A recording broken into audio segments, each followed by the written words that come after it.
ॐ स्थापकाय च धर्मस्य सर्वधर्मस्वरूपिणे अवतारो वरिष्ठाय रामकृष्णाय ते नमः। শ্রী শ্রী রামকৃষ্ণ মহিমা। লেখক শ্রী অক্ষয় কুমার সেন। পূর্বের পাঠের পর ভক্ত বলছেন, এ সওয়ার আরও কত অকথ্য বস্তু দেহের মধ্যে রয়েছে, তুমি কি তাদের বিষয়ে কিছু বুঝতে পারছো না তাদের দেখতে পাও? পুতুলওয়ালা যেমন নানা কলে কৌশলে পুতুলগুলিকে নাচায়, মা রঙ্গময়ী জীবের দেহের মধ্যে 7-17 গণ্ডা জিনিস দিয়ে নিজের ইচ্ছা মতো সকল দেহীকেই খেলাচ্ছেন। দেহীদের ভিতর দিয়ে তিনি সৃষ্টির সকল খেলা খেলিয়ে নেন। তারিফ এটি যে তার রঙ্গকৌশলে দেহীদের তার কিছুই জানতে দেন না। তবে যে আধারে মা প্রসন্ন হয়ে চৈতন্য দেন, সে আধার এ সকল খেলা দেখতে পায়। আবার রঙ্গ এ সৃষ্টিতে প্রত্যেক দেহে এক একটি আমি রয়েছে এবং প্রত্যেকেই অহংকারে আমি আমি রবে গগন ফাটাচ্ছে। কিন্তু প্রকৃতপক্ষে আমি বলে এত লক্ষ কোটি আমি নেই।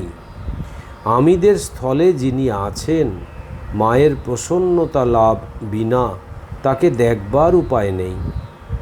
লোকে বলে তার অনেক পরিচিতি লোক আছে, অর্থাৎ সে তাদের চেনে, কিন্তু বাস্তবিক সে কাকেও চেনে না বা জানে না। এমনকি সে তার মা, স্ত্রী, পুত্র, পরিবারদিগকেও চেনে না। সে নিজেকেও নিজে চেনে না। সে কি, কোথা হতে এসেছে, কোথা রয়েছে, কোথা যাবে, কি করবে, এ সকল কিছুই জানে না। মা রঙ্গময়ীর প্রসন্নতা প্রসূত চৈতন্য বিনা কিছুই চেনবার বা জানবার উপায় নেই। জীবজগতে রূপ, রস, গন্ধ, স্পর্শ ও শব্দের যে লক্ষ কোটি রকমারি দেখছ, এসব রকমারি এক পাকের ভিয়ানে উৎপন্ন। এদের মধ্যে ছোট বড় নেই, ভালো মন্দ নেই, শ্রেষ্ঠ নিকৃষ্ট নেই। বিশাল সৃষ্টির মধ্যেও যা আছে, এক একটি দেহাধারেও সেসব আছে। রূপান্তর গুণান্তর বই কারো নাশ নেই। এসব চৈতন্যবান বিনা আর কেউ দেখতে পায় না। এখন বোঝো চৈতন্য কি। এ দেব দুর্লভ চৈতন্য রামকৃষ্ণদেবের ঈষৎ করুণা কটাক্ষে জীবের দেহে সমুদিত হতো। চৈতন্যই ভবসাগর উত্তীর্ণ হবার একমাত্র তরণী এবং তাতে রামকৃষ্ণদেবই একমাত্র কর্ণধার। ঠাকুর অন্ধ জীবকে তার এ অপার করুণার ও মহাশক্তির পরিচয় দেবার জন্য সময় সময় ভাবাবেশে বলতেন, জাত সাপ ধরলে বড় বেশি ডাকতে হয় না, একবার কি দুবার, জোর না হয় 3 বার। এর মানে কি জানো? কতকগুলি সাপের মুখে কালকুট বিষ থাকে, তাদের জাত সাপ বলে। যেমন গোখরা, কেউটে, কালিয়নাগ ইত্যাদি। আর কতকগুলির বিষ নেই, যেমন মেটেলি, ঢোড়া ইত্যাদি। যেসব সাপের বিষ নেই, তারা যদি ব্যাঙ ধরে, তাহলে ব্যাঙকে অনেকক্ষণ কেও কেও করে ডাকতে হয়। কিন্তু যদি বিষধর সাপ ব্যাঙকে ধরে, তাহলে বেশি ডাকতে হয় না, কেননা বিষের জোরে শীঘ্রই তাকে জেরে ফেলে। এ উপমায় ঠাকুর নিজের পরিচয় দিয়ে বলতেন যে আমি এমন জাতের, যাকে ছোঁবো তাকে বড় বেশি তর্ক বিতর্ক করতে হবে না, শীঘ্রই তার কাজ মিটবে।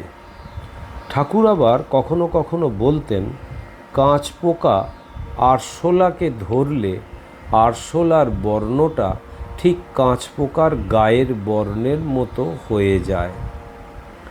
এর মানে আমি ঠাকুর যাকে ধরব আমার মতো তার বর্ণ হবে।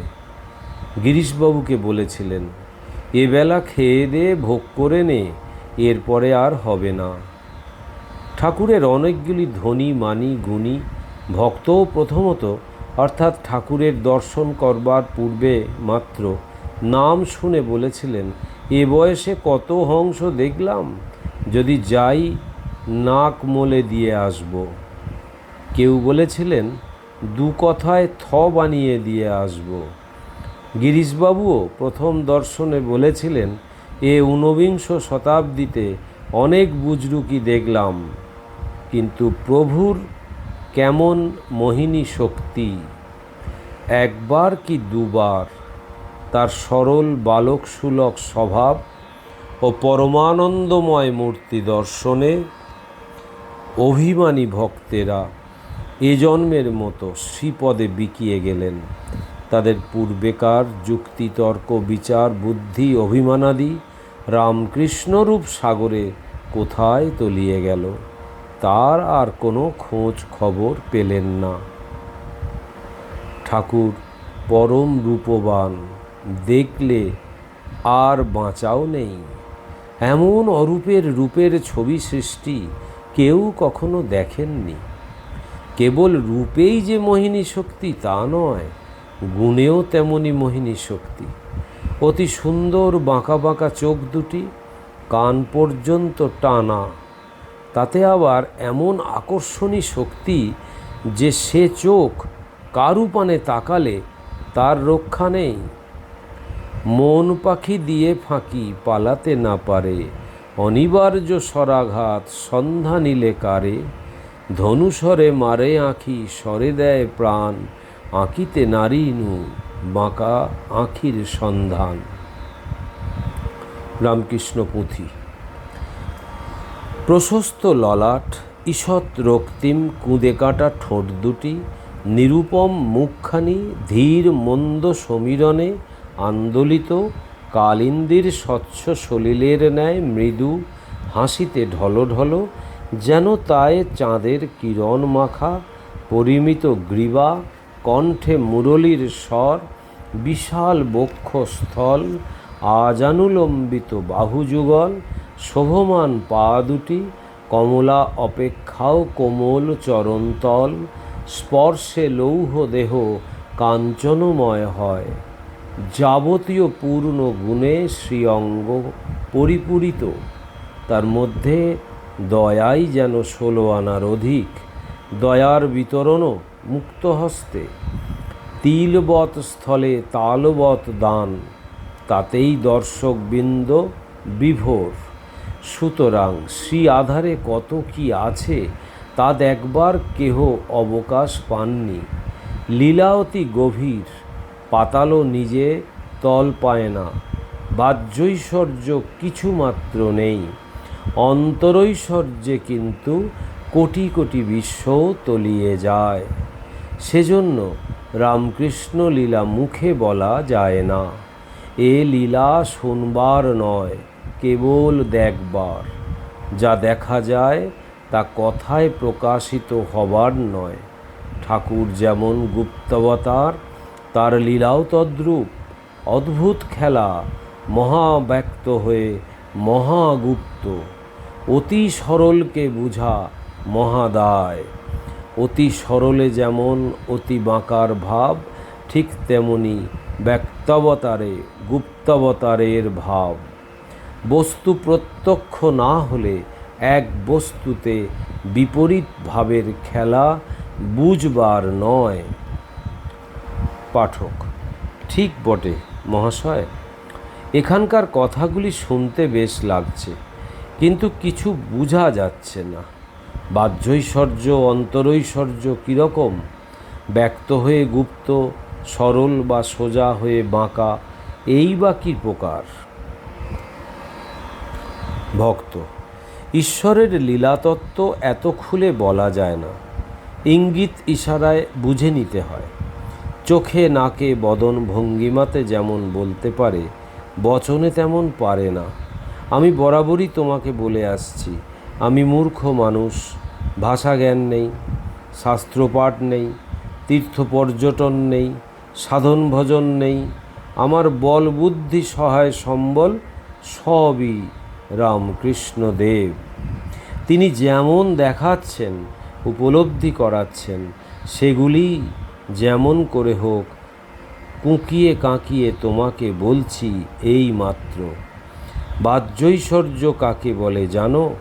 যে ঐশ্বর্যের বলে পাষাণ মানুষ হয়ে গেল, কাঠের নৌকা সোনা হয়ে গেল, ভীষণ হরধনু বালকের হাতে দুখানা হয়ে গেল, ভয়ঙ্করা তারকার নিপাত হলো, জলের উপর গুরুভার পাষাণ ভাসতে লাগলো, কোরে আঙুলের উপর গিরি তুলে ধরা হলো, দুগ্ধপোষ্য শিশু দ্বারা রাক্ষসী প্রাণ হারালো, বাঁশির গানে যমুনার জল উজান বইল, দেখতে দেখতে কৃষ্ণ কালো হলো, চতুর্মুখ পঞ্চমুখের ধাঁধা উঠল, হাতে মাথা কাটা গেল, তিন পায়ে ত্রিভুবন ঢাকা পড়ল, দাঁতে ধরণীর ভার সইল, ইত্যাদি ইত্যাদি।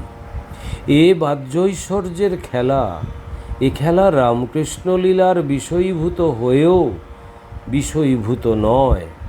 এখানে শুদ্ধ সত্যের খেলা, যার বলে এক কথায় অন্তরের চিরঘুমন্ত সাপ জেগে উঠল, অবাক রঙ্গালয়ের দুয়ার খোলা পড়ল, চির আসক্তির জিনিসে অনাসক্তি হলো, আপনার যারা পর হলো ও পর যারা আপনার হলো, মনের গতি বর্ণ ফিরে গেল, কোটি কোটি জন্মের পথ এক নিমেষের মধ্যে ফুরিয়ে গেল, ইন্দ্রিয়গুলির নূতন খোরাক জুটল, জগৎ নূতন হলো, দেহে আত্মায় পৃথক হলো, হাড়গোড়গুলো চলে বেড়ালো, বেদ পুরাণের ভাব অন্তরে আপনি ফুটল, অনন্ত কোটি জিনিস একটা হয়ে দাঁড়ালো, একটা জিনিস অনন্ত রূপে বর্ণে গন্ধে রসে ও শব্দে অনন্তে পরিণত হলো।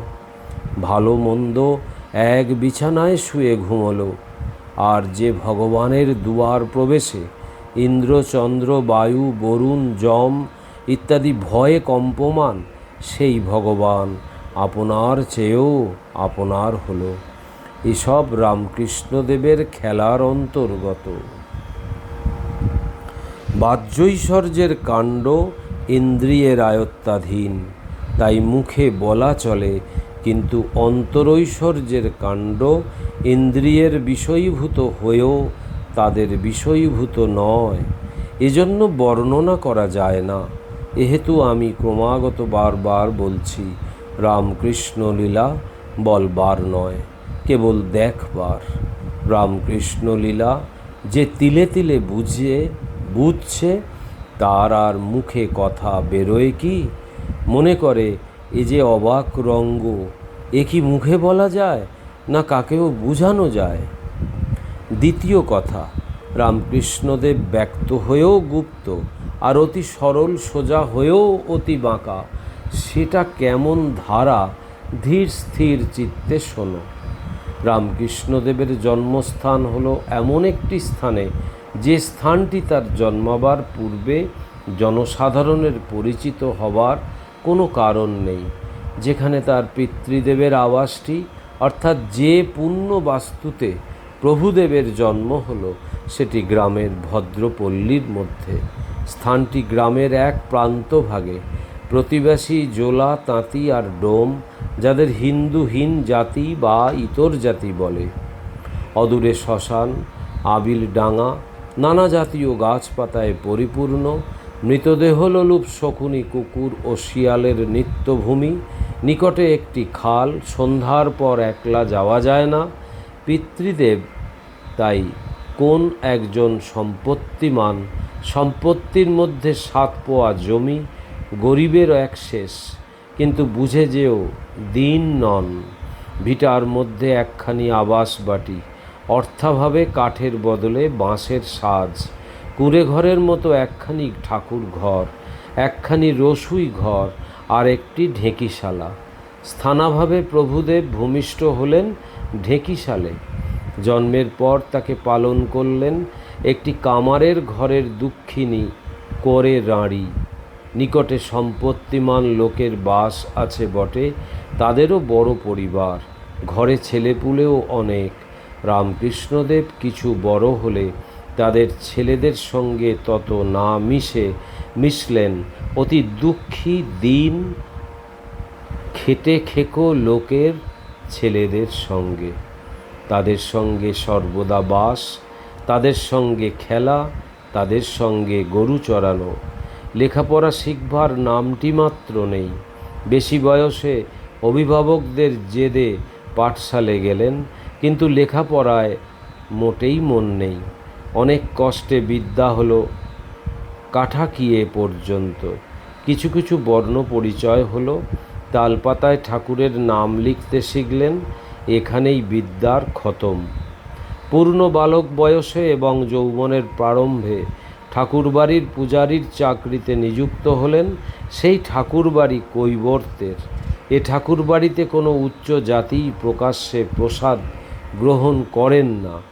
ঠাকুরবাড়ির অধিকারিণী খ্যাতনাম্নী রানী রাসমণি, তার প্রতিষ্ঠিত মা ভবতারিণীর ও রাধাকান্তের বিপুল আয়োজন সহ নিত্য ভোগ রাগের ব্যবস্থা।